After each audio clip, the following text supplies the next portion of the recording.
The idea with the new ad campaign is to show people how they can really bring their backstories to life. So what we've done is taken historical images and recolored them as a real visual metaphor for the kind of discoveries people can make with Ancestry's records and DNA tests. Because there are so many facts and so many discoveries to be made on Ancestry, we didn't want to select one piece of information or one discovery to try and illustrate everything that people can find out. So we deliberately constructed stories that can best represent the full range of discoveries that people can make.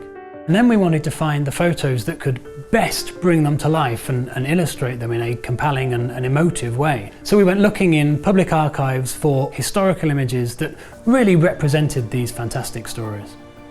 People don't just discover isolated facts on Ancestry, they discover a range of things that they can piece together to understand and truly bring their family story to life. And that's why we came up with this technique of restoring and then colorizing old images. So each little rip and each tear that's repaired and each piece of color that's added to each one of these ads is representative of a discovery that somebody might make. Maybe we're bringing to life a person that could be their great-great-grandmother, or a place that could be where their family lived, and even details like what they did for a living.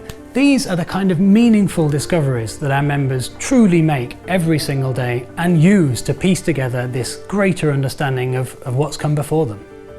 Some people might not think that they have a fascinating backstory to bring to life or discoveries to make about their family, but the truth is we all do, and we selected these stories to be representative of that.